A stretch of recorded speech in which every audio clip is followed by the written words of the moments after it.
from Nashville, Tennessee. It's time for another episode of Tips, Tactics, and Tools for a Safer Tomorrow, where all things related to your safety and security are discussed, detailed, and delivered to you. You may leave with a tip that saves you money or a tactic that saves your life. So here are your hosts, owner and founder of Defense Systems, Brink Fiddler, and owner and operator of Herring Technology, Tom Herring. Hey guys, welcome to this edition of Tips, Tactics, and Tools for a Safer Tomorrow. My name is Brink Fiddler, owner and founder of Defense Systems. With me as always, my co-host, Tom Herring, owner and operator of Herring Technology. On this podcast, we discuss all things safety and security, whether that's technology, just training tips, events, all the above, just because of the world we live in. Today, I'm really honored to welcome our guest. Abby McLean is here with us today. Abby is a Covenant School parent whose children encountered March 27th, 2023. Her kids were in the building on that day. She's also the children's ministry director at a local church and has since engaged us in our training program, but also we've just gotten to be friends through the shooting event and all the things that transpired at Covenant. And I thought it was really important to have on, we've interviewed Michael Colazzo, but I want to get different perspectives from that day and just talk about how people experienced that day, because it's kind of all over the board, and kind of where that experience has led to this day, because it's really different for everybody. That's one thing I've learned. There's a lot of similarities at these events, but there's also a lot of differences in the way that people handle the aftermath just based on how they're wired. So first and foremost, Abby, I'd like to say thanks for being here. Absolutely. I'm thrilled to be here. Thank you for asking me. Of course. I know this is it's going to be a tough conversation. I mean, parts of it, obviously. We talked about that off camera, but I think it's really important for a magnitude of reasons for people to hear your side and your experience, and hopefully nobody listening will ever have to experience this, but one thing that our friend Erin brought up to me, which those of y'all that don't know her, that's Will Kinney's mother. Will's one of the little boy that was killed at Covenant. When she came and sat through our training, it was really important for her to wrap her head around this problem and real solutions to it, so that she could be an advocate for future, families that may go through this, schools to become safer, all those things. And I think interviewing you is just as important in that, because just as you and I found out let me set the stage. So there's an organization called Sandy Hook Promise that is a nonprofit that was set up after Sandy Hook, and they basically help other families and communities deal with these type of events in the world after the event. And they came to town several months ago now to do a private thing with the Covenant community, and Abby was nice enough to invite me. And I just wanted to be a fly on the wall and really learn for all the same reasons. Like, I don't want to just learn how to help people during the event, but also afterwards. And I was, I don't want to say surprised, because nothing really surprises me anymore, but it was really interesting to hear how normal the chaos is afterwards, the fractured relationships, the fractured friendships, the amount of strong opinions about everything. And the biggest thing I took away from that is none of them are wrong, right? It's how they all process. So anyway, that's why I think it's really important to get you on to talk about kind of everything from, the day of to really till now. Colazzo's actually agreed to come back because we barely touched on the aftermath for him, like from a middle standpoint. Sure. And he really would like to, because that's a whole other thing. And so he's going to, by the way, come back and do that, because I think we talk about it in our training, but I think that's just as important pre-event is to talk about post-event and kind of what that looks like for people moving forward. Sure. So I guess where I'd like to start, unless you guys say otherwise, I guess I should have introduced Tracey, but not like everybody doesn't know who you are. But Tracey Mendenhall's on this episode with us today. She's not always. Tracey's my vice president of operations, my number 2, as we say. And it was important for her to be here today because it's you. So just so you know that. So normally she's not normally Tom and I and a guest, but because it's you and we've gotten to have such a good relationship and friendship with you, she wanted to be part of this too. Oh, well, I'm glad you're here. Me too. Same. So where I'd like to start, unless you guys say otherwise, I'd love for you to start just the morning of, like. Happy to do that. So March 27th, 2023, you get up in the morning, and I just want to hear your story. Yeah. Well, it was a normal Monday. Got up, got my kids off to school. As you said earlier, all three of my kids were attending Covenant that school year. It was the first and only year that I was actually going to have all three of my kids at that school. So one drop off, one pickup, and went to school. And I stood in the parking lot for a while talking to another parent. I had just previously signed a contract for my oldest next school the week before. And so we were just kind of playing catch up. And one of the things that stands out for me that day was I happened to see Dr. Catherine Kuntz and her husband and their dog Covey walking into the building. Everybody else the day had started, but they were coming in a little late that morning. And I hollered over at them and acknowledged the dog first and foremost, and didn't even acknowledge her. And she yelled back something very snarky per usual. And I said, well, I was just acknowledging the important people.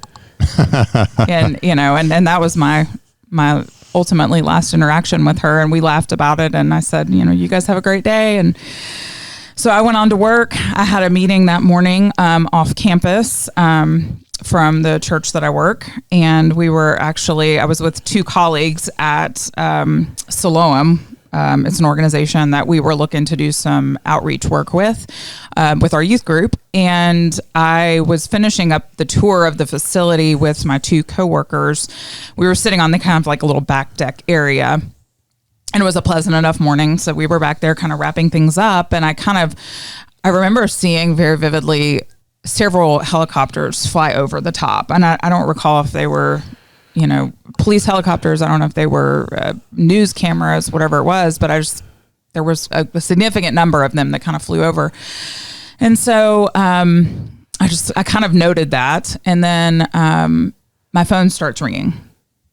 And it's people that I don't normally have phone calls. There's some people that you have phone calls with, some people you text with. And these were people, a lot of our church members are calling me and texting me. And I started seeing phone calls from my boss, our senior pastor, our executive pastor, my mom, one of my best friends who also works in the building at my church. And they're all it's just a constant barrage. And I'm in this meeting, so I'm trying not to, be respectful of who I'm with. But I finally answer the phone of my boss. And the only thing he says to me is, there's an active shooter at Covenant. Oh. And I remember saying, what? And he repeated it again, but it wasn't because I didn't hear him. It was because my brain was trying to process what he was saying to me. And I very vividly remember chucking the phone at my coworker, and my other coworker had stepped away to talk with them about something. And I chucked the phone at my coworker, and she gets on the phone with them, and I'm like, get in the car now. We have to go. And I think I say something along the lines of there's an active shooter at my kid's school. We have to leave.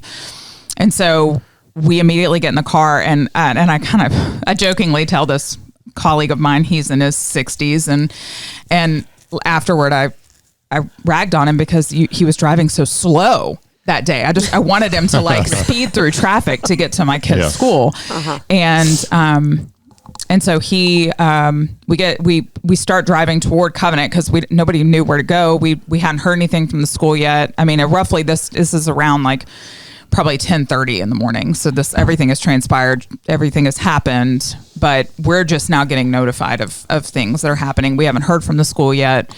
So we go directly to Covenant. A quick question. Geographically, where is that? How far? It's on 8th Avenue. So it's probably 10 minutes, depending on how you go. I think he took the longest route in the world to get there. He definitely did. I think he Googled GPS'd it, but it was definitely the longest drive in the world. And I remember calling my husband from the car. he said a few choice words, and he said, "Where do I go?" And I said, "I'm just going to the school." So we get to the school. We go to the Burton Hills side of the school, where there's for people not familiar with the area, obviously there's a parking garage where there's a bunch of office buildings, and I saw a ton of kids there. So we parked. I ran as fast as I could, and the police stopped me and told me I couldn't go any farther. And I'm yelling at him that I'm a covenant parent, and he obviously would not let me pass at that point. And so they told us that we needed to go to Woodmont Baptist. That was where the reunification was going to happen. So I run back to the car. I tell them we have to go to Woodmont Baptist. And so we start, of course, like all of the roads surrounding Covenant are barricaded. They're blocked by all the, first responders and everything, but they let us through because I was a Covenant parent. But as I'm driving, we're coming down the hill toward where St. Paul is, and I look over, and my boss, who had called me, is standing on the side of the road.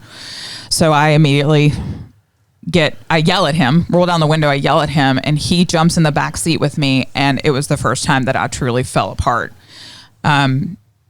He fell apart. We're crying. I'm like laying across his lap, and it's the realization of this shit is real. That something bad has happened. There's kids there, but they're not letting us see them. Something has had to have happened. That means, somebody's dead, and I don't know who, and I don't know how. So we get, of course, Green Hills is locked down.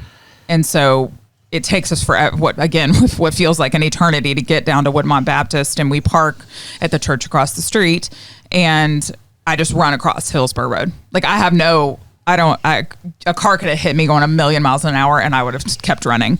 But we got over to the church and got inside, and I remember very vividly seeing, all these friends of mine, and everybody's crying, and everybody's doesn't know what to do. And, at that point, even we weren't set up yet for, what eventually would happen with how they got us, all of our information.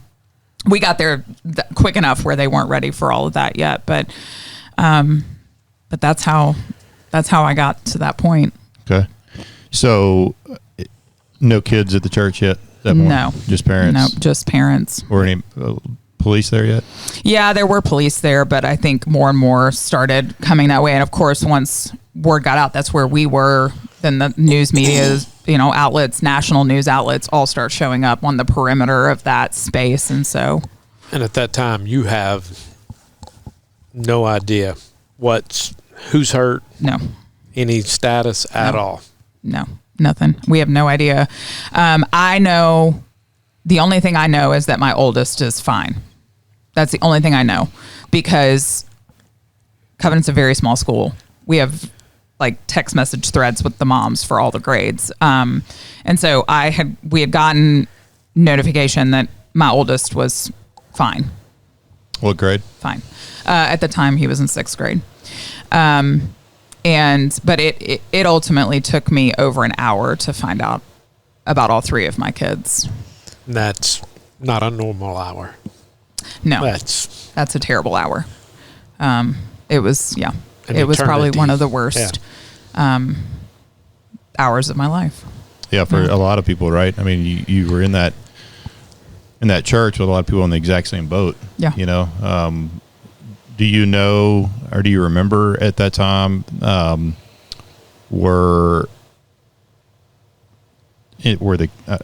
I know Will's dad was not there because I know where he was, but while you guys were all in there waiting, were any of the victims' families with you? Yes. Okay. Yeah. I don't want to name names for a lot of reasons, but okay. So that's, At the moment, though, you guys are all in the exact same boat, right? Mm-hmm. Or the unknown, which is obviously torture. I'm sure. I can't imagine. Yeah. But how do you feel like from a parent perspective that, obviously the police in this moment are doing the best they can to get information out that's accurate and all those things. So obviously that can't happen fast. Sure. Right. They can't just come in and you know, and I won't go down this road too deep either, but you and I both know they almost really messed that up as far as notifications go of families. Yeah. Like really, really. So that's got to be looked at and done well and done correctly. And, you know, it's the verbiage has even changed on, we don't call it a reunification location anymore because it's not accurate, right? Some families don't. That's right. So, you know, but at the time in law enforcement or violence, you don't think about that. You just think about like getting these people all back together, but words matter. And especially in that moment, because it gives a lot of false hope. If you're a parent of a child that's a victim and you're headed to the reunification center, then there's an expectation. So you assume you're going to walk away with your kid. That's right. So how did you find out? Like, I don't know what the process is because I've never been involved in that piece of police work. So I don't even know. You mean about my kids? Yeah. It was all parents. Okay. It was all other parents because a lot of parents had gotten to the school to either to the Burton Hill side or to the fire station. There's a fire station, engine 20, that is literally at the bottom of the hill. On the Harding place side. On the Harding side. And a lot of parents had gotten there so quickly that they were allowed to be with the kids. Okay.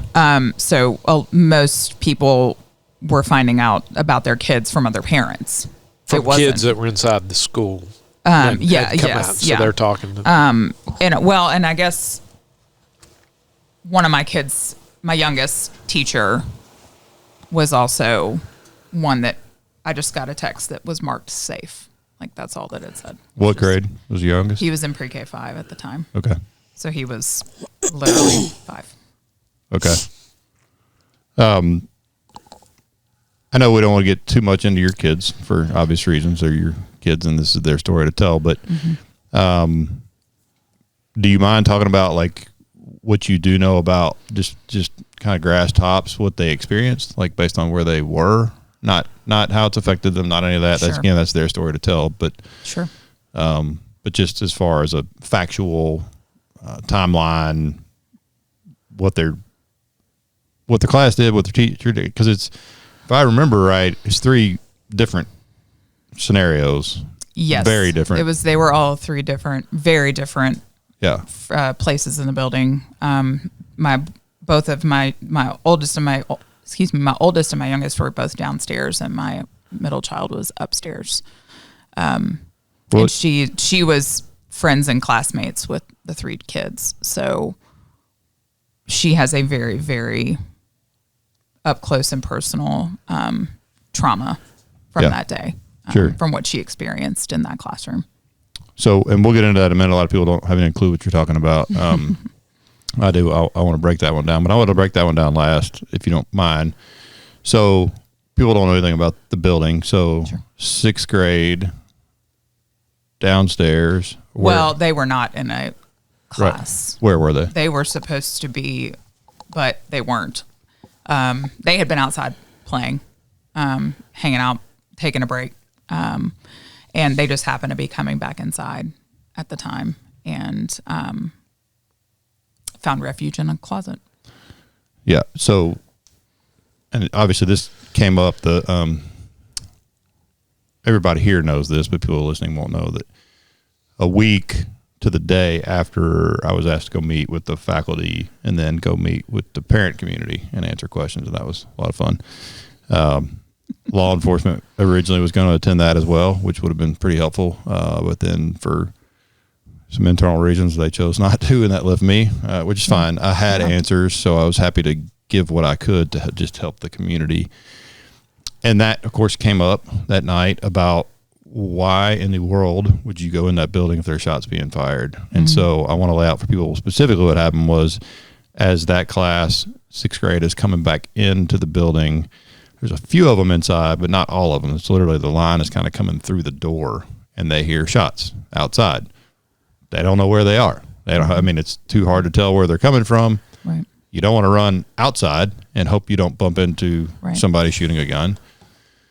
So they actually locked down in a very specific closet that when I went back and looked, we had actually marked it during their training on a floor plan map of potential lockdown spaces based on where you would be in a building. Sure. And you want to name the teachers? Because I think they're remarkable humans. You can just say their first name. That's fine. No. They're remarkable humans. They I mean, that they immediately got everybody in there, got everything secured as much as they could, posted up on the doors, ready to defend that space. And both said that they felt safe as they could the entire time.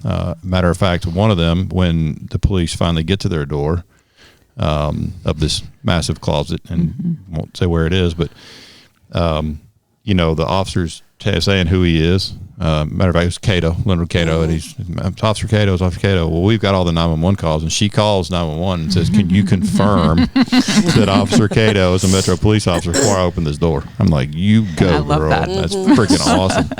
So, really, decision making on their part was really good, considering they're teachers. They're not combat people, like they're teachers, and they. Yeah.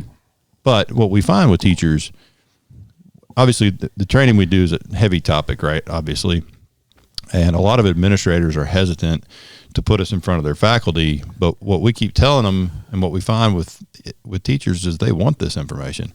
It's terrible that they have to have it, but they love these kids. Like, they're not teachers for the money. Like, a lot of them spend more time with those kids than their own families do. And so both those teachers, I don't think they could have made a better decision based on the information they had at the time. Yeah.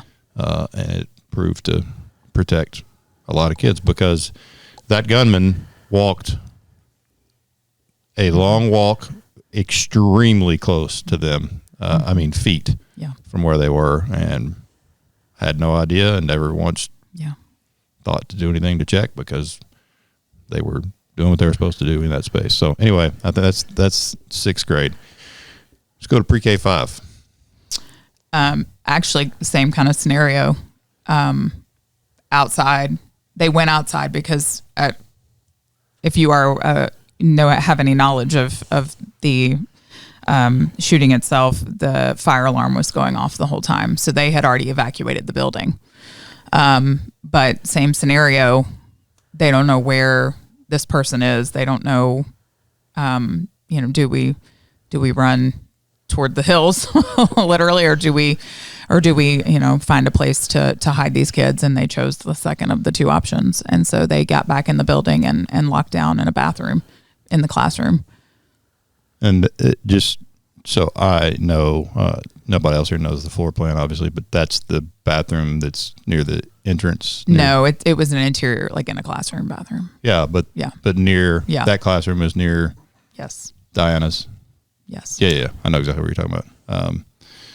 Matter of fact, that's a ghost town. Like when you look at the footage on the law enforcement response, the cops hit that whole area, and you don't see anybody, or wouldn't have any idea anybody's there. Because again, those teachers just, decision making. Like I go back to this a lot, especially when we're doing training. But Tracey and I both have seen cops completely freeze under less stress than those teachers were put under, not bashing cops. I was a cop, but I guess I say that to say like their performance that day is pretty remarkable. Mm-hmm. So every single one of them are heroes. Oh, 1,000%. Not that the cops aren't also, but like you always talk about the middle space.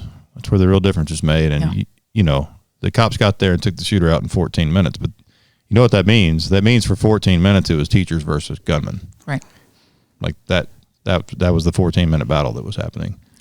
So, I give credit where credit's due to the cops, but also those teachers. All right, you want to talk about you ready? We can take a short break if you want. No, that's fine.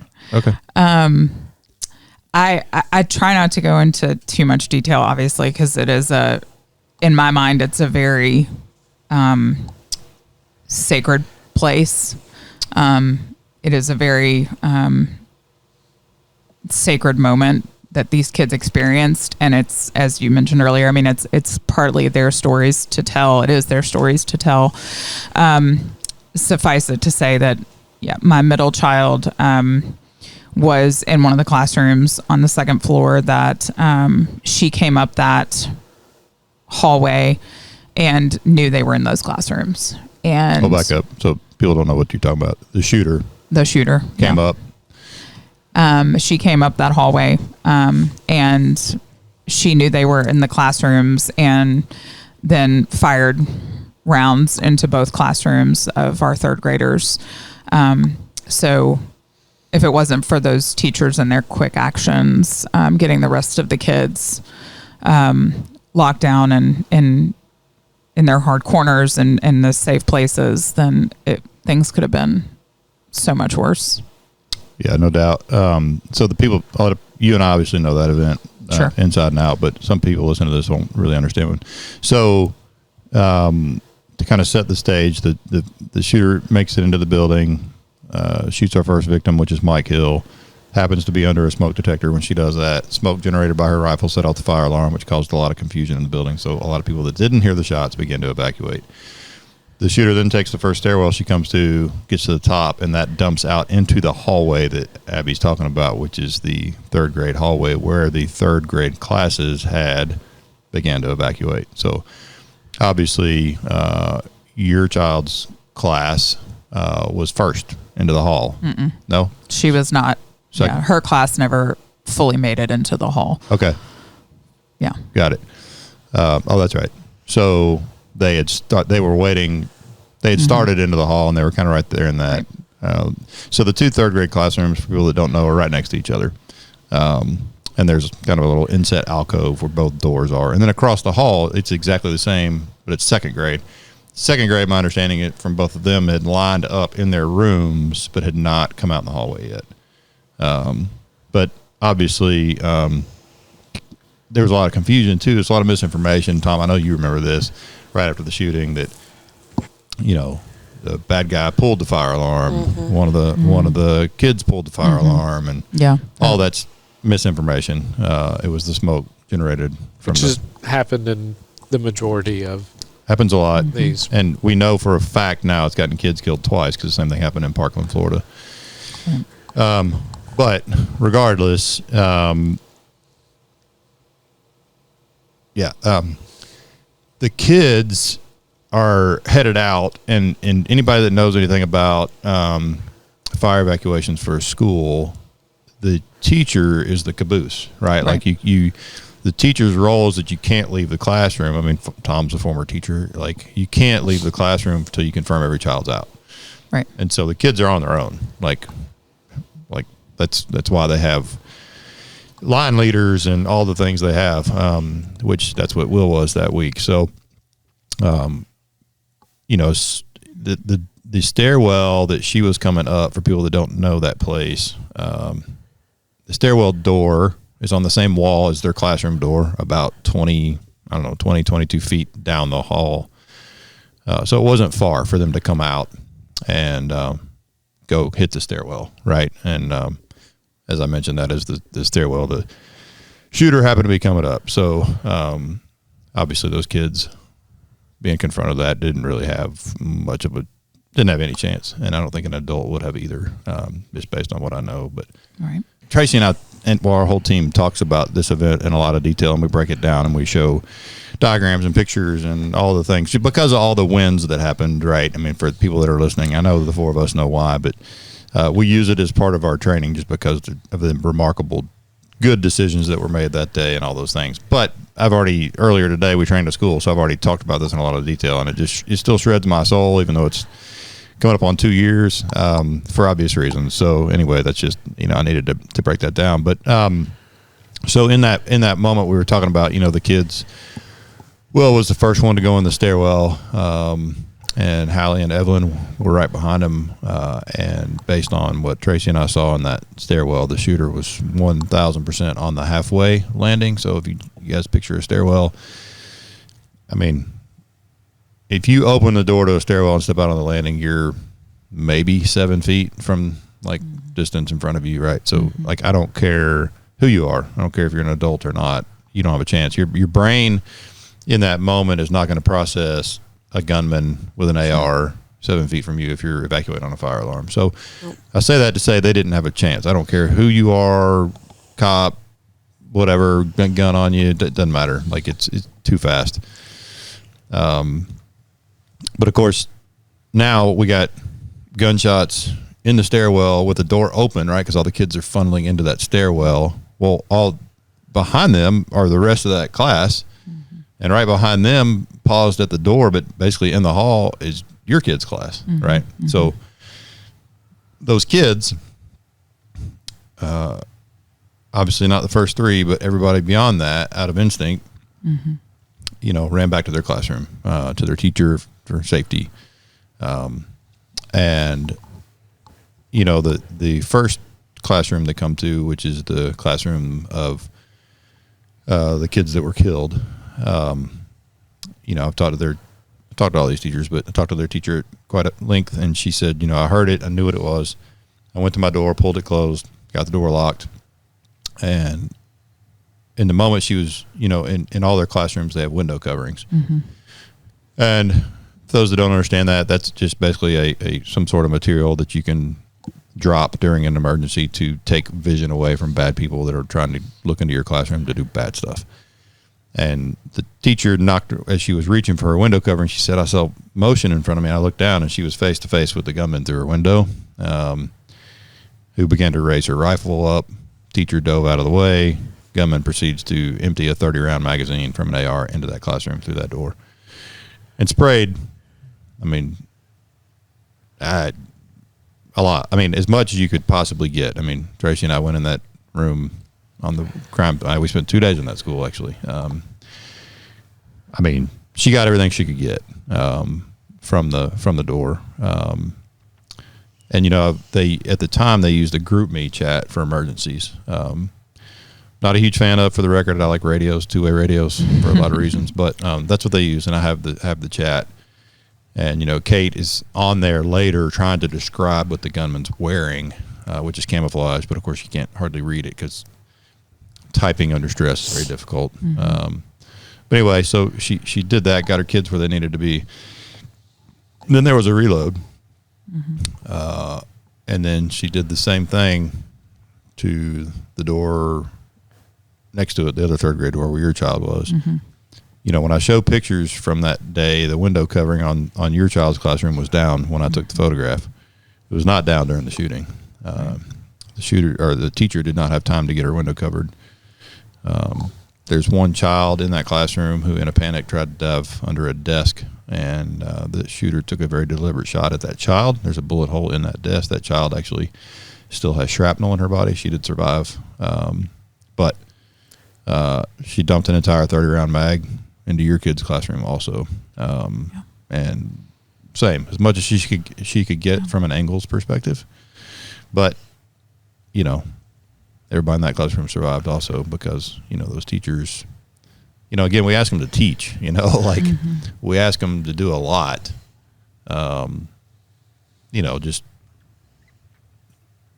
some parents expect the teachers to raise them too. And if that's you, stop it. You have to do it their way, and by mental telepathy on that as well. We work with a ton of schools, and one thing that we as a company and as a team have gotten to know, teachers. We know them very well. So we hear it all. But yeah, stop asking them to raise their kids. You raise your kids. They'll help you nurture them and love on them and educate them, but stop expecting them to raise your kids. We already asked them to do so much. My point to that is we don't ask them to go, I say that, they don't sign up for it to go to a war zone. I was going to say they saved their lives. Yeah. They did. So yeah, because who knows, right? What a bunch of 9-year-olds, what decision making they would have made in that room at the time without some adult intervention. There's no telling. We'll never know because that wasn't God's plan that day. But either way, that's a lot, And based on some other physical evidence, which we can talk about off camera, I asked some very specific questions of those two staff members, and a lot of it is not that I'm aware of, not that I remember, or I couldn't hear anything. And that's the thing people need to understand. That if you're in a room and somebody is standing at the door firing a high-powered rifle through your glass window, which is now gone, you're deaf. Like you can't hear anything. There's a reason on a gun range we wear ear protection. 100%. Otherwise, we'd all be deaf. Yeah. Well, that's my daughter lost some hearing in her left ear for several months. We had to go to a specialized, ENT and do audiology and all of those things. And several kids had the same issues. And it was, that was terrifying to have to live through that and know that she can't properly hear because someone was firing an AR-15 that close to her. And trying to kill her. At the same time. In an enclosed area. In an enclosed classroom space. And bring on back up just a little bit for the listeners, that the windows that are in these classrooms that we're talking about, these, the drop down shades to cover them, while the windows are there to start with, because some of our listeners, and we encounter this when we go in and talk to these schools, everybody's like, well, why they put glass in the windows? So it's a Department of Education requirement. Right. To be able to see into the classrooms. And, off camera on that short break, we were talking about my age. So thank you both. Which is old. Age is a state of mind. So, but I remember, and probably in some of the classrooms, you guys too, because I know, you and I went to the same school, a long way apart, I know, but the windows were like square and up high. They're like 5 feet or whatever. Well, now they have to come down lower almost to the door handle because of ADA requirements, so that if Department of Ed or whoever, if we have somebody in a wheelchair, they have to be able to see into the room. So that's why those windows exist. So good. Thank you for bringing that up. That being said, we know it's a problem. We know that there's windows into every classroom. So if you're a school or you're not, say you're a parent and your kids go to school, talk to your school, and if they're not doing something around the forced entry protection on that glass that stops me from breaking that glass and letting myself in that classroom, then you need to fix that tomorrow. Like there's no, we know it's an issue, so do something about it. Just like forced entry protection on your glass on the exterior, right? I mean, it got all the attention, and the window laminate security world, they blew up because of Covenant, but that stuff, I mean, that's how tons of these shooters are getting in. And for whatever reason, it hadn't been really widely talked about until then. But that's another good point, is don't count on that door and that window and that door to stop somebody from getting in there and doing bad things to kids. I mean, I guess, yeah. And that particular glass was what they call safety glass. A lot of people think the glass that you see the wire mesh in is for security.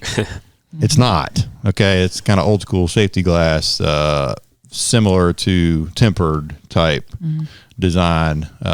It's not designed to stop someone from getting through it, and it won't. So don't see that stuff and think I'm good, because you're not. And I'll just leave it there. I don't want to go any further with that. But without getting too deep into it, Abby, because I don't want to take you down just a terrible hole. But it's after the shots entered the classroom, I know from talking to your child's teacher that one thing I found really interesting is that both of them thought they were being attacked from outside the building in addition to the hallway. For a couple of reasons, listeners that don't understand, the windows began to shatter that are on the exterior, which are opposite the door she was firing through, which makes sense, right? If you're shooting through there and you eventually hit windows, they're going to start breaking. But those back walls are made of a concrete block, and the bullets began to ricochet around the room. So the windows are breaking, and there's bullets and debris landing next to where they thought they were safe in that room. Yeah. So then it went from not only get there, it was get down. But what was again, I don't know with your child what the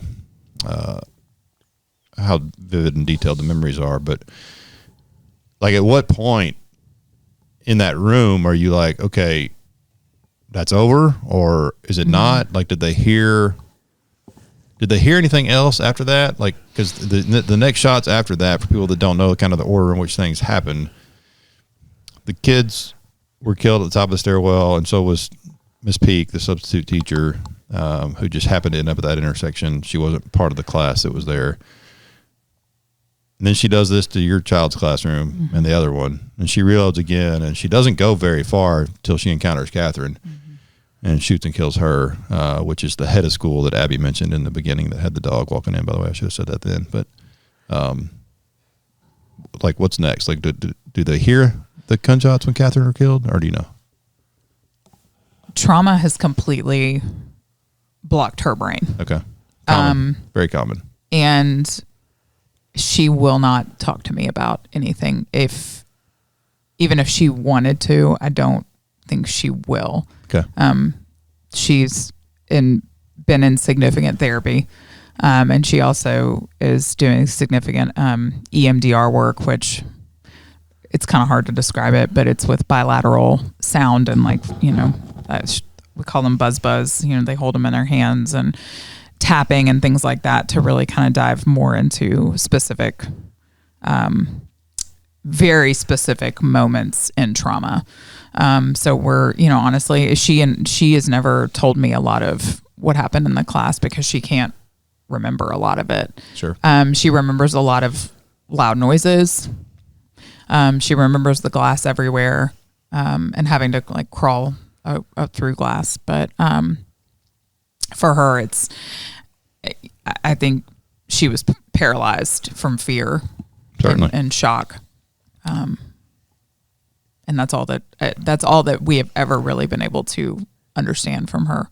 Have you talked to any of the other, either the teacher or any other kids' parents who were in that room that have any other memory of what happened and after she finished? No, because for most of us, what we cared about was what was happening to those kids in that room. Sure. And I hear from other parents from other parts of the school, but those are their stories to tell. So, but that's as much as I know from her experience.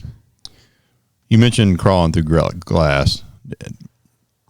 Based on what you've been able to discuss, do you think that was during the shooting, in addition to afterwards on the evacuation, or probably both? Okay, probably both, because she was, when you're being fired upon with an automatic weapon, you kind of just run for cover.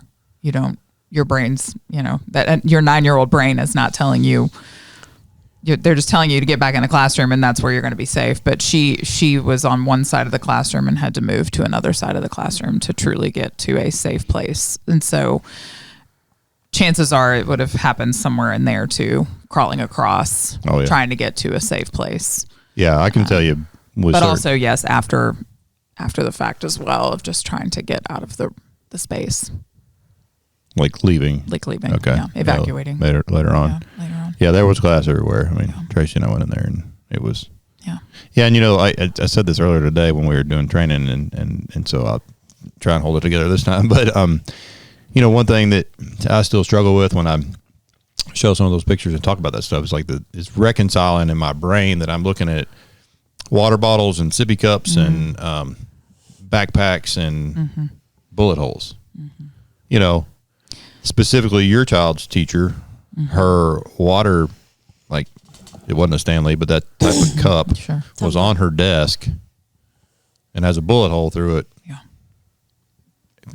For people that don't understand the power of some of those weapon systems, like, that bullet's moving so fast that it shot a hole through the cup but didn't knock it over. Sure. Because the energy just was so straight through. That's what third graders are dealing with, and a third grade teacher, and then everybody else. But something else for people to understand, after she is in the shooter, because we all know I will never name any of these people. After she reloaded, after shooting up your child's classroom, I don't know. It's I have to go back and look at the timestamp on the video, but I mean, it's 15, 20 seconds before she encounters Catherine in the hall on the, for people that don't know anything about that place, I don't want to get too descriptive, but a couple hallways away, I'll just say that. Sure. She runs into Catherine and shoots and kills her. All this happens. Everybody that was killed in this building, it was less than 3 minutes on 2 separate floors with 3 magazine changes. Less than 3 minutes. And then we play it now as part of our training. We play the police dispatch. When they are dispatched, everybody's when the cops get sent to go help them, everybody's been shot that was going to be shot. Because they were dispatched. She shot her way into the building at 10:11. Everybody was killed prior to 10:14, and it's 10:14 and 24 seconds when the cops are dispatched. So, you hit up earlier the middle. Most people don't understand what you're saying, but if you haven't been through, It's only because I've sat through your training 5 times. I know you are a glutton for punishment. I can tell you that. Something wrong with you, by the way. No, it's because I care for other people that are in my care. You do, and that's obvious because you keep bringing us back. As I mentioned earlier, she's the children's ministry director at a pretty large church here in town, and she's got a lot of people under her care, and wants them safe and wants them to know what to do. And sadly, to be honest with you, you're a client because of March 27th, right? Which that's not good. But I mean, it is what it is. But it's not a good thing. Of course, it's not a good thing that we have to do what we do for a living. Tracy and I say a lot. We love what we do and we hate what we do. But it's necessary. What does that say about society, though? Like that we do active shooter mitigation training for a living. I mean, it's almost a tacit admission of the brokenness of the world. But here we are, and I'm not going to go off about it on this episode. But if you want an education as far as the speed with which these things unfold, reach out, and we'll talk to you about that. And that's why we focus where we do. It's because they happen so fast that the people, back to Abby's quote earlier, in the middle, what we call the middle, the people that find themselves in the event having the knowledge of what to do is where the real difference is made. The cops are coming, and hopefully they're going to confront them and take them out, but it's too fast. And so giving people knowledge, our company mission statement, tagline, whatever you want to call it, is this: we empower you to save lives, including your own. At the end of the day, actually Tom too, I'll speak for him too, I already know his answer, but certainly would Tracy and I and Tom, all three, have given our left arm to be rolling up to Covenant on March 27th, 2023 at 10:11 a.m., whether that's dropping off medical kits or just popping in to test their the duress alarm, just all things that we did, right, post-training. Would we have given our left arm to be there in that moment? 1,000%.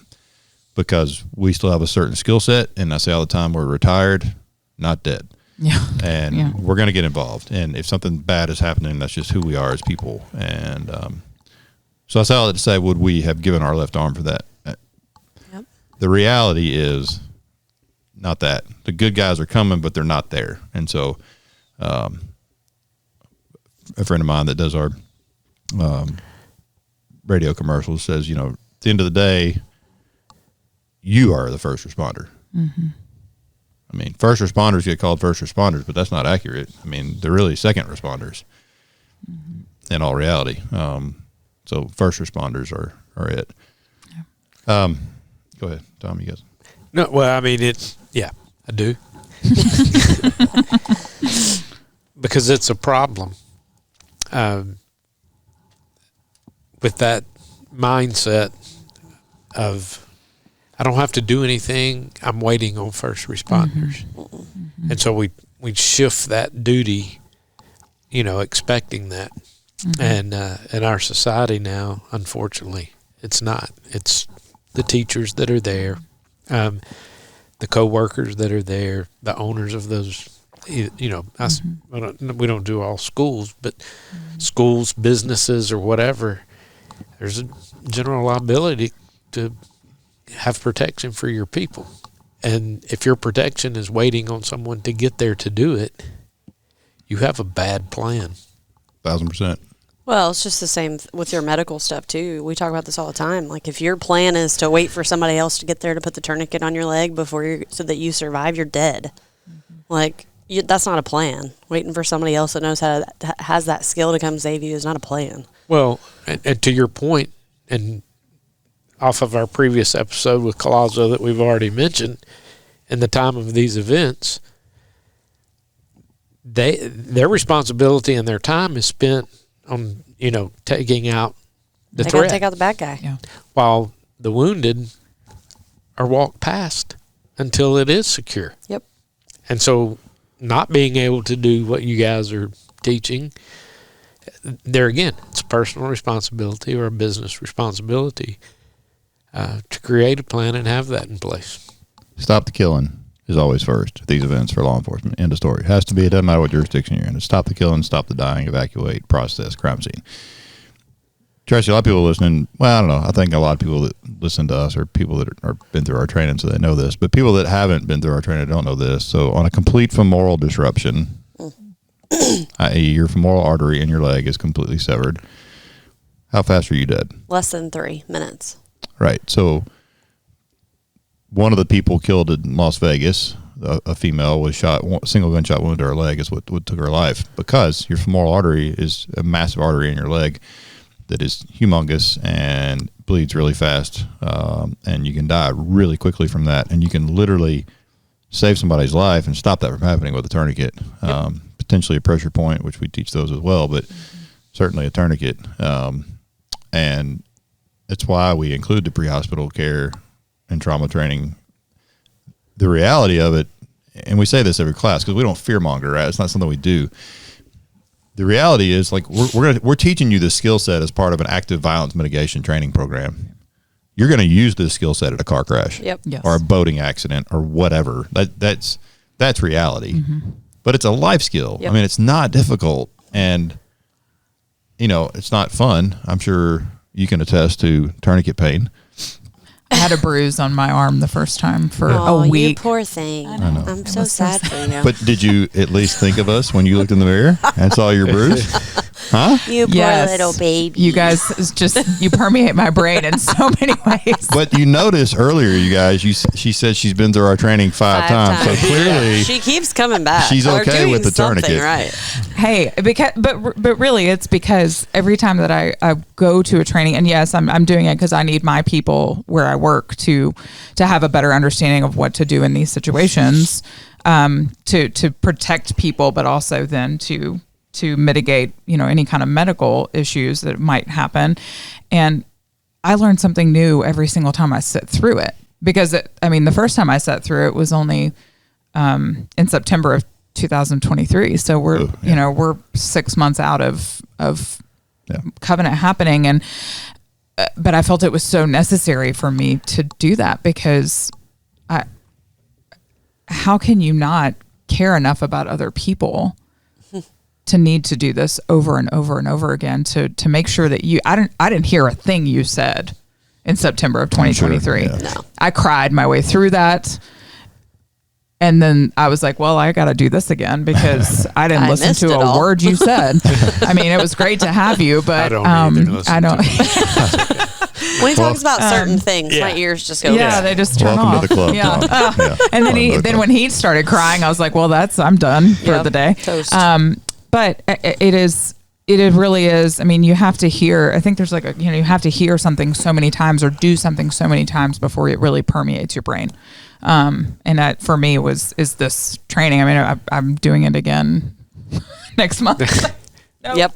That's next Yep. month. Next month. And then, I'll have you guys back again in the fall, because we always have, in terms of in a church, you have new leaders, you have new Sunday school teachers, you have new nursery workers, these people, you have to have that, constant training. And it's all perishable skills, right? I mean, Right. like, there are people that we trained last year that if I walked up to right now and threw them a tourniquet, they'd be like, I don't, well, give me a second. I'm trying to remember how to Yeah. put this thing on, because it's perishable skill. And I have I keep one of those bleeding control kits in my car now. That's what I'm talking about. Everybody should. Everybody should. I've got one in my office. They're kind of scattered all over my building, and You just really want to put a tourniquet on somebody else so that they experience. So Pretty- You, Pretty fun. it would be. but if you're pop quiz, so on medical, Oh gosh. Oh, This I is very love easy. this. Abby, What? if you're applying a tourniquet to someone else, I have two questions. One, are they going to complain about the tourniquet? Absolutely. And is the tourniquet pain their problem or your problem? It's their problem. That's right. So never forget that. Like tourniquets suck. Everybody right. that's And listening. and you always say, I would rather be injured than die. I mean, you Oh. say it more better. More Well, that's how people have to I, think I about did it. not teach Abby English More just better. for clarification. More Go better. better. You say it better than I just said it, but accept injury over death. Amen. There it is. You accept injury over That's the death. one. And There you go. Yeah, I'll get there. Tourniquets are painful, but on that note, it's something that I think your staff really needs to think about, especially. But anybody that deals with young ones, whether you have little ones or you have little ones in your care, if you have to treat, especially an adult, regardless, but a little kid, Right.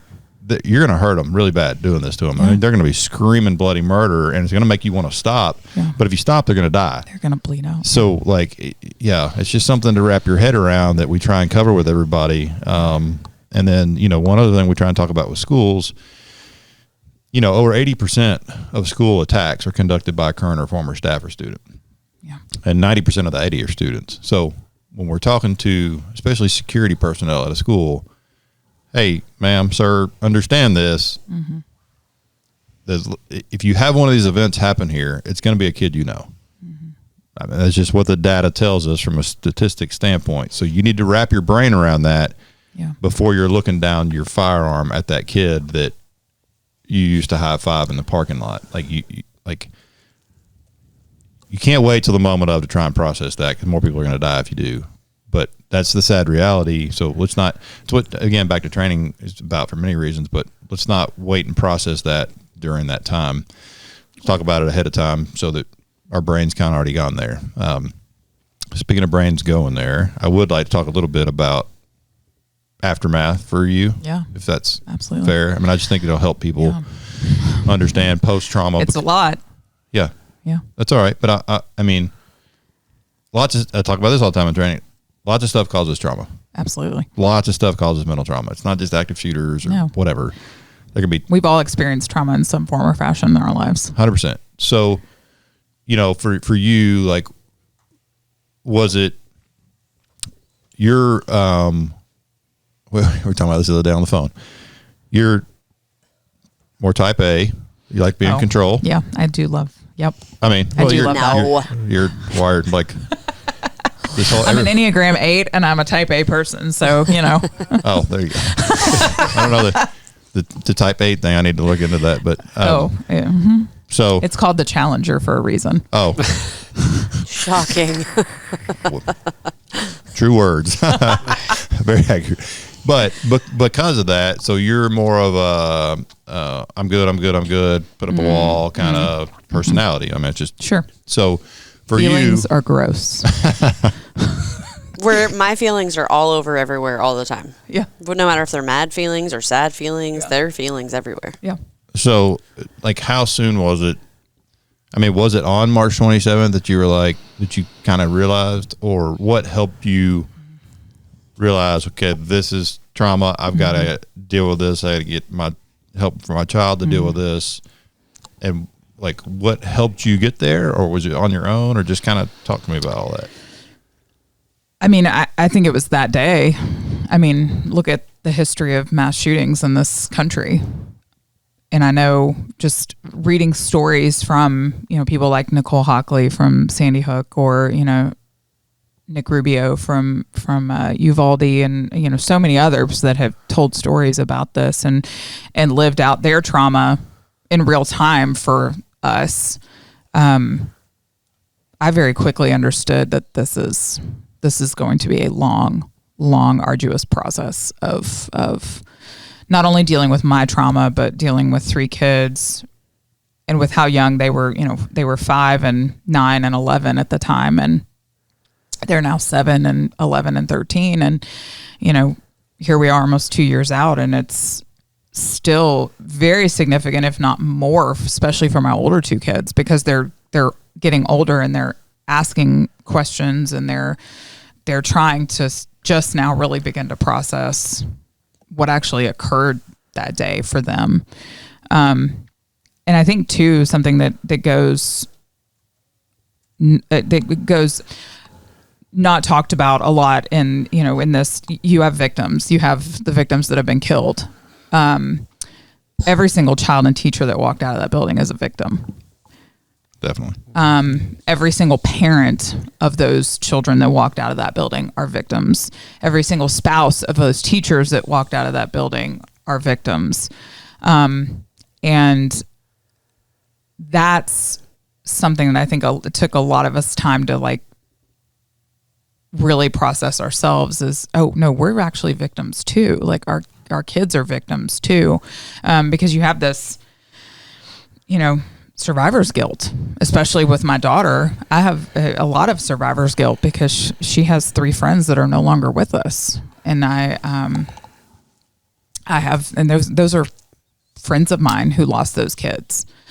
And so there's a lot of survivor's guilt associated with this kind of thing. And there's so many different levels, and we've talked about a lot of this before. There's so many levels of grief, and there's I kind of call it an onion, because that day, you have the victims who were actually murdered that day, but then you have, maybe this 3rd grade class and those teachers, and then you have maybe the 2nd grade kids because they were right across the hall and they heard things, and then you have the kids that are around the corner. So you got this, next, and then you have the people who work for the church who were also in the building that day.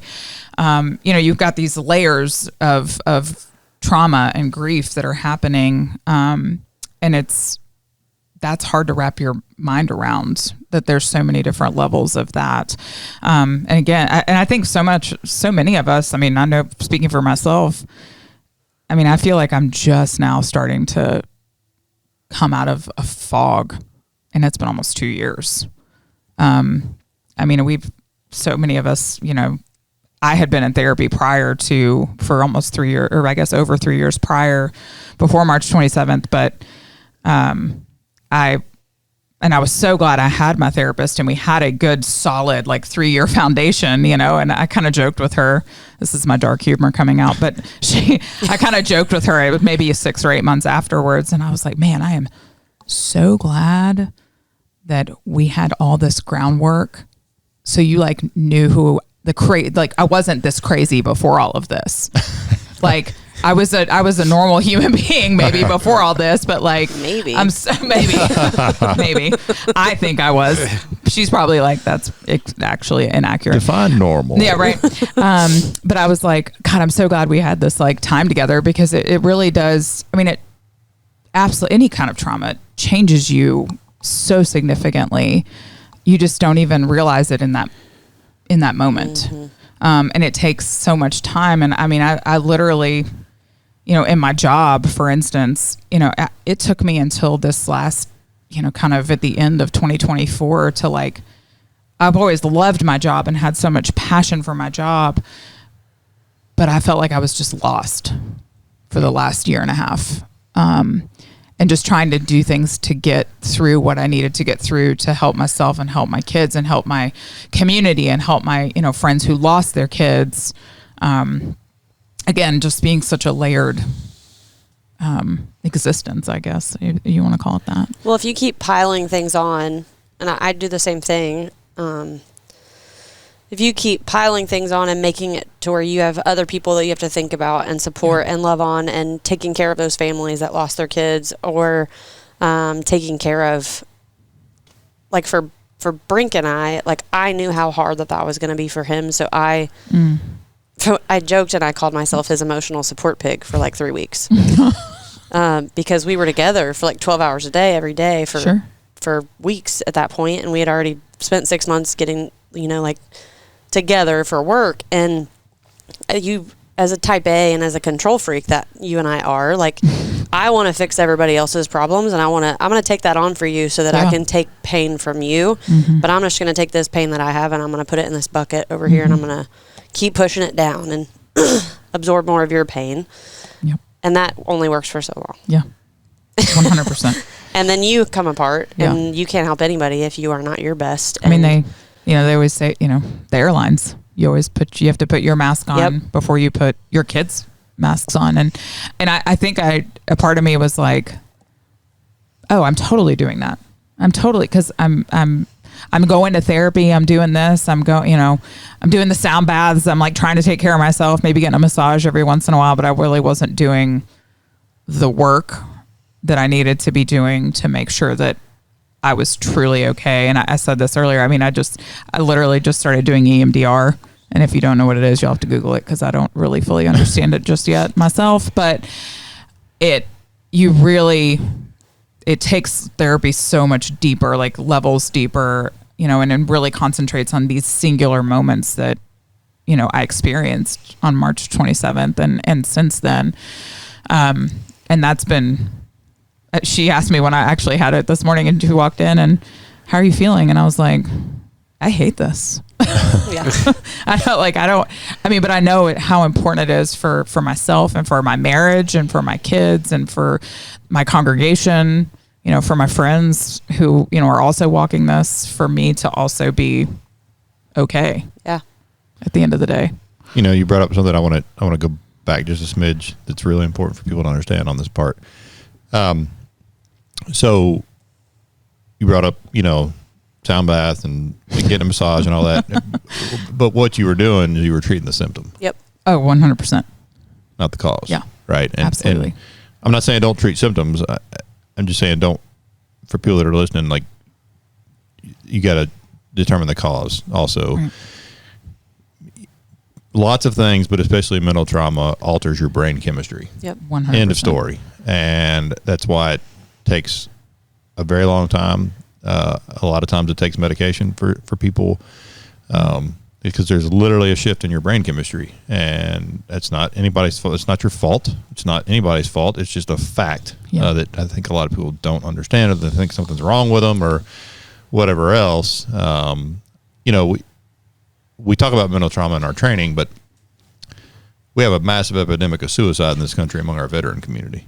Mm-hmm. We sent these guys off to the horrors of war for 20 years and didn't have a great plan to deal with it. We had a plan, but it wasn't good enough, because now we got arguably the toughest people on the planet coming up back and taking their own lives, and that's inexcusable. Well, it's inexcusable because we have not put enough focus on what we're talking about now, which is the mental trauma aspect of things. One thing that gets often overlooked, the first responders that showed up that day. Yep. Mm-hmm. They're all still.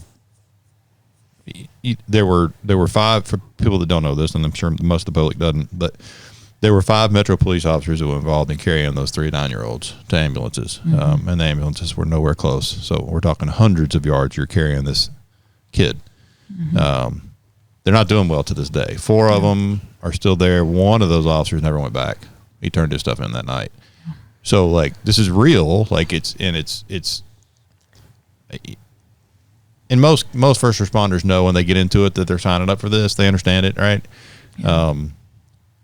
Nobody calls the cops because they're having a good day. We like to tease the firefighters. Everybody loves a firefighter, blah, blah, blah, blah. But think about how much death they have to deal with and how many calls they have to make about, okay, there's nothing else we could do for this person. And you're literally making the call on, I don't think the general public thinks about that stuff. Nope. So, you compound that on a daily basis. You're dealing with that, right? The worst in humanity every single day. And then the like innocence of a school is shattered, and 100%. and you're having to deal with that in that environment. So like it's been really heavy on a lot of the first responders to this day. I know I've talked to you about this, but hopefully we'll have some of the Covenant community listen to this as well.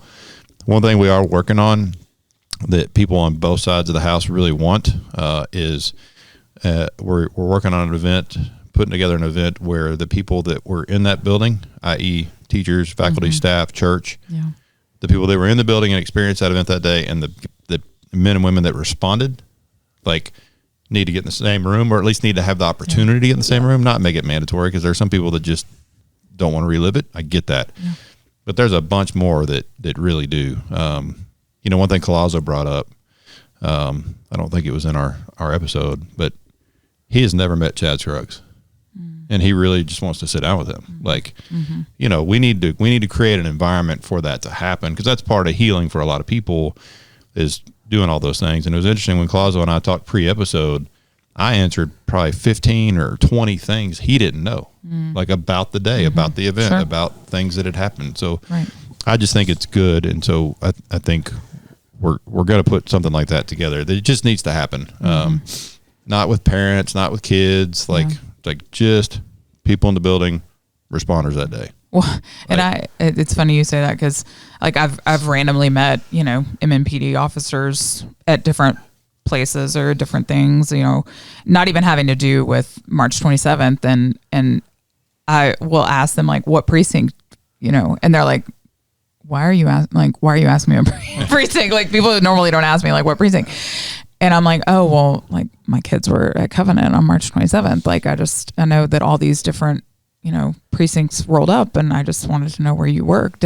But it has developed friendships with, like, people I would have never met because of this. And I think that's one thing that I find so important to this is the community of people that has brought to us, including you all, except you, because I knew you before. But I think that's something that's so incredibly important to talk about too, is how the Nashville community showed up for us and still shows up for us, but it has built such beautiful relationships that we never knew were possible, which is, you know, if there's a silver lining out of any of this. But I think an important thing to hit on there too, and I'm not going to get into any detail by any means, but it's also fractured relationships. Yep. Right. And that's okay. Yeah. Like, it's fine. That was one thing I took from the Sandy Hook meeting. Like, it's okay. That's going to happen, and that's okay too. But the fact that so much good can come out of an event, just all the things you're talking about, like, it helps restore my faith in humanity. It's really easy for, Tom too, the three of us sitting at this table, to go really dark really fast, because all we look at all day every day is the worst, the crap, the videos we have to watch. I say have to watch, choose to watch because of what we do. Yeah, sure. But like, it's very easy to go down a dark hole really, really quick. So to see some light come out of such a tragic event has been helpful for us too, you know, not just you guys. Well, you know, I always say experience is something you get just after you needed it. Oh, sure. Which is usually too late. And your experience, all the victims, I mean, even the first responders are even victims that day. They do. I was with one of the firemen that was one of the first ones in. There was still action going on in the building when they went in this weekend.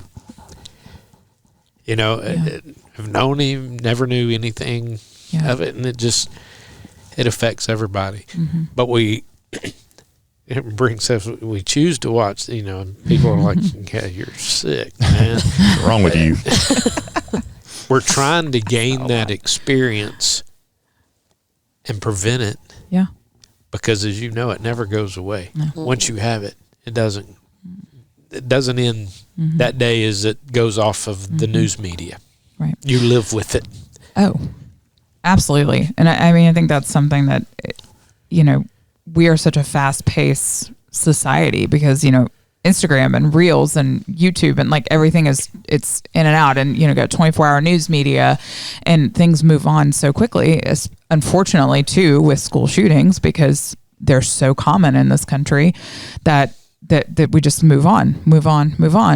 And I've been so thankful for, you know, other school communities that this has happened to, where they've stepped up and reached out. And like, I have very regular conversations with the people in Uvalde, with the Lives Robbed organization. And, you know, as you mentioned, like, we've been in contact with Sandy Hook and met with them before. And I mean, it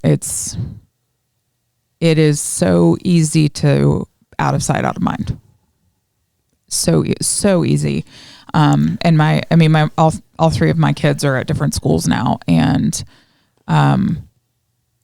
I had to I went through so many things with their security folks because I would never, ever want to feel like this again. And I don't want other people to feel like this again. I want to ask a question. Now that hit me earlier, I wanted to ask you. So prior to this, you deal with it on two sides. Sure. You're a parent. Yep. And a school administrator of a different school. Church. Yes. Same difference. We're learning. I have kids in my care. At both of them. Correct. Yes. So kind of give me a description of your how much of this did you think about before when you dropped your kids off? Oh gosh. At school. Did it enter your mind? Did you question any of that? I sat in pickup line the day that Uvalde happened. And if you know anything about where Covenant is located, it's kind of hidden. It's up on a hill. It's, most of Nashville actually didn't even know that the school existed because it's that small. And I remember the day that Uvalde happened, and I was crying because all these, little kids have now, once again, families have been destroyed. And I thought, this can't ever happen here. This is such a small school. Just nobody knows it's here. Like, why would they target this school? Like, I'm thinking, they're going to target like one of these really big, like public schools that are very, out in front, or these private schools that are really massive. This would never happen here. And I mean, like I said, I've known you obviously for many, many years as a former teacher of mine, but I've been coming here and working with you through my job for years before March 27th. So yes, that has always been at the forefront of my mind, but I also became much more serious on it after. We have an incredible team at our church that has always taken this very seriously. And once this happened, it just, jumped 100 notches, which I was extremely thankful for. I mean, they took it seriously. I mean, one of the little girls, Evelyn, that was killed that day, she's one of my kids from my church. So it became very apparent to me that, number one, I needed to make that building as safe as possible for that family to want to come back, but also for my family and for the other families from Covenant. But then all these other, I got so many emails from my parishioners after it going, what are you doing? Like, what are we going to do? And I had to, talking about not taking care of myself, taking care of all these other people. Like, I had to step in, 2 weeks after the shooting has happened, I'm sitting in a board meeting at my church talking to our board about how much money we're going to be spending to work with you and to take, you eventually walked through our building with us that first, couple months or whatever it was. And it's kind of all blur, but I was like, we're doing something and we're going to take care of this because I'm not letting these people experience what I've experienced. So you're giving it to them before they have to. Yeah. The experience that is. Yeah. Which is.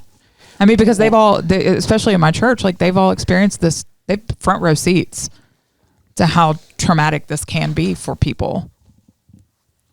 Yeah. You have something else I'd question? No, it just blows my mind. It gets my blood pressure up when you have to hear how you have to convince boards and, well, for our board, there was no convincing. Correct. No. I didn't mean yours. Yeah, but it's always that way, Tom. I deal with it, in what we do. And these people that I talk with all the time, it's like right after Covenant happened, we exploded. And I remember going to Boston, that parking lot, and saying, I'm overwhelmed. Like, it's two of us. Mm-hmm. How are we going to do this? Mm-hmm. But then it's also like, because of how connected we were to that community and what we experienced in that building and what was happening on March 27th and where we were and all of that, it's the pressure. And I've talked to Madison, our marketing guru, about it, like the pressure instantly that you feel when you do what we do to reach every single person. And they're not going to, they will get a call back from me within 24 hours. I don't care what day of the week it is. I don't care that I have 3 kids. I don't care that I have a husband at home. Like the pressure that comes from all of that. Mm-hmm. And it does get your blood pressure up because then it's 6 months later and these same schools that were just beating your door down, they forget. It goes away. Well, we call it the sting wearing off, and Yeah. the sting does wear off. Back to your point, Abby, because we're in a 24-hour news cycle. Instant gratification, everything, short form content rules the internet, and because of that, the sting wears off, and it doesn't. It does wear off for most of society, which is why we have the problem we do of people not acting, and the things you and I talk about all the time, and I've talked about on this podcast forever, is people not doing things ahead of time. But for a lot of us, the thing doesn't wear off, depending on what world you're in and how you operate. I mean, for our team, it doesn't, because we talk about it almost every day. Yeah. But like the kind of some of the, Tracey and I spent 2 days in that building. So the shooting happened on a Monday, and all day Wednesday and all day Thursday we were there.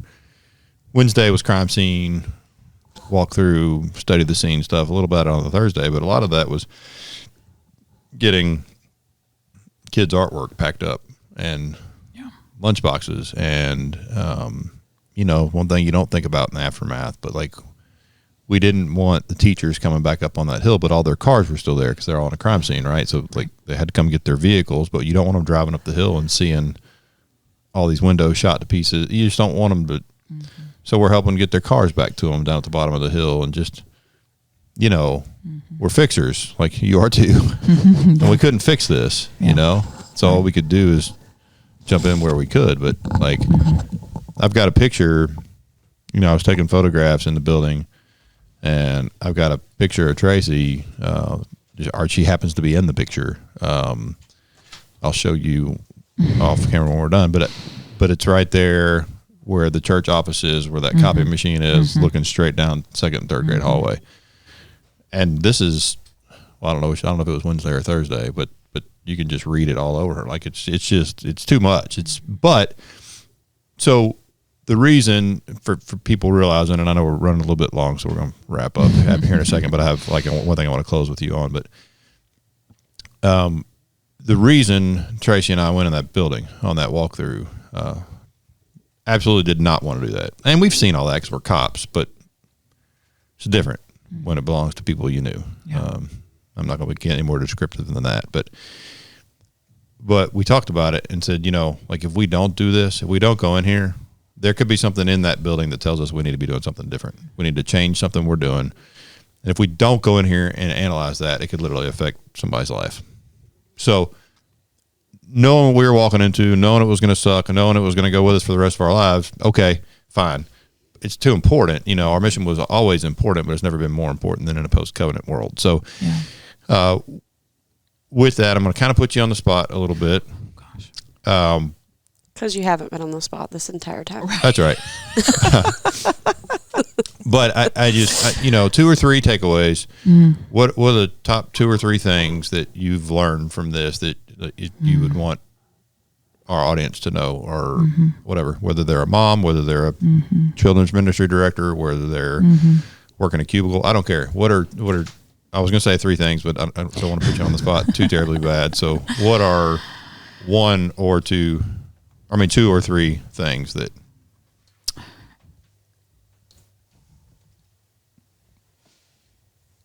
to not forget not only the victims that were killed, but to forget that this has altered complete communities. And it changes everything for everybody that's involved. And to keep checking in. We're coming up on the 2-year mark in March. And I think it's extremely important that people just remember and understand that this doesn't just get better instantaneously. I mean, it gets worse, actually, for so many of us in so many ways. And so digging ourselves back out of that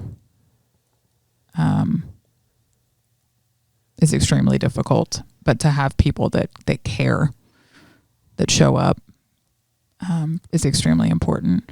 And honestly, one of my biggest takeaways has been y'all's training. I mean, I'm not trying to like, I'm not trying to like sell your training here, but I mean, You're hired. Okay, great. I'm kidding. Great. I'm your new PR person. No, but I think it is, you underestimate how important it is to know how to keep your people safe. And I know I did in my business, in my line of work, in my church.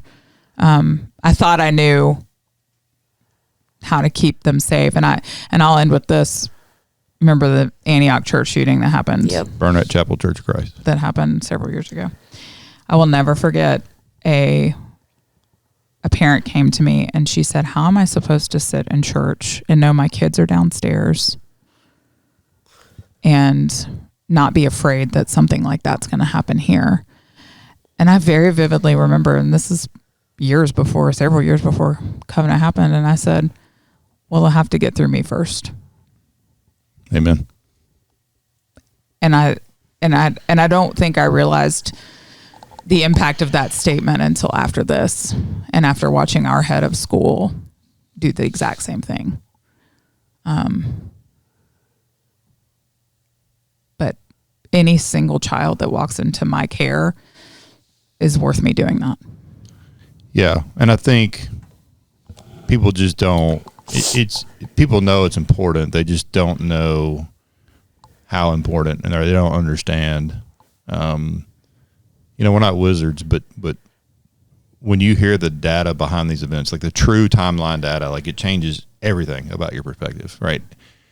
Everything about where we need to be focusing our time, effort, and energy. Mm-hmm.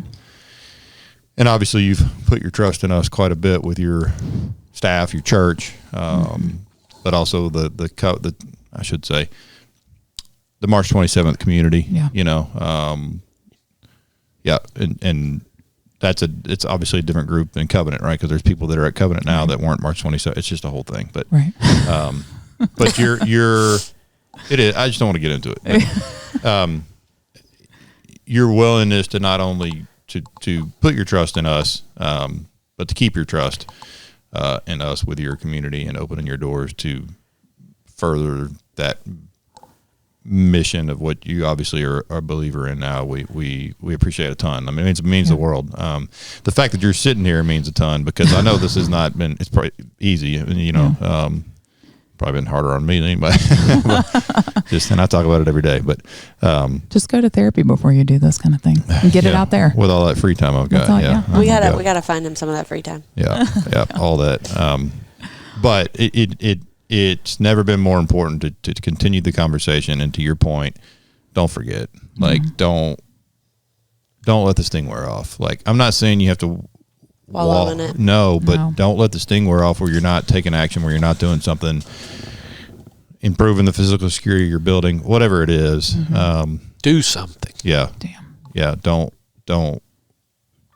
wait to have to hear a conversation like this or be part of a conversation like this. Like, there are things you can do for your people, your family, all the above. So I would just leave it at do that. Tom, Tracy, you guys have any closing thoughts? Thank you. No, that's tough, reliving it. Hopefully it's soothing as well, and that you can be a help to urge some others to take it serious and push through with taking action. Yeah. Amen. Absolutely. You're not getting off the hook without saying something here to close. I guess I'm grateful for Abby, but I would say as a mom, as a parent, like, you take the responsibility now. Like, if you don't know what's going on in your kid's school, if you don't know what the security posture is there, if you don't know if there's film on the glass, if you don't know that the teachers have had training, find out. Amen. And you know what? Like, it's not an inexpensive thing to do. It's not cheap to bring in a company like ours and train all of your faculty and staff. But I guarantee you that if you went to your parents and you went to your PTO and you said, hey, we need whatever the number is to raise the money to train our teachers and make sure our faculty and staff are prepared, or we need to raise the money to pay this armed guy to be on our campus, that your parents will step up and they will do it. I think people are afraid to. It's a big ask, and people are afraid to ask the parents. But as a mom, like there's not a number you're going to put on my kid's head, and if I have to take out a loan to make sure my kid's school gets taken care of, then that's what I'm going to do. And I think I can speak for a lot of moms out there that would do the same thing. Yeah, there's a lot of stuff out there too in the industry, right, from a physical security and training perspective. So by no means are we trying to push ours. There's tons of great stuff out there. But if you're an organization that's trying to figure out what to do first, and you just don't know where to start, and we can help with that, or Tom can help with that, then we're glad to have that conversation with anybody that's listening. I mean, and truly evaluate your situation, because what we're going to tell a school and what we're going to tell, a manufacturing plant are probably two different things as far as where you need to be spending your time, effort, and energy and money. So we will have conversations like that with you all day, just to help, because we are really passionate about what we do. We love what we do, and we hate what we do. And I said that earlier. So, but we mean it. So if you guys need help on where to start, because it's a lot to think about. So if we can help you on where to start and at least move the needle a little bit, we certainly want to do that. Yep. So on that note, I want to close this one out. I know we went a little bit long too, but we're basically going to do a covenant series, and we should give it the time though, right? Yep. That it deserves. And so that's what we're going to do. And so I appreciate you guys listening as always. If we can be of help, or you have questions, comments, concerns, 2 days, 2 weeks, 2 months, or 2 years from now, please reach out to us at info@tipstactools. Excuse me. We messed that one up. Hey, it's been a long day. Email us at info@tipstacticstools.com. I'm out.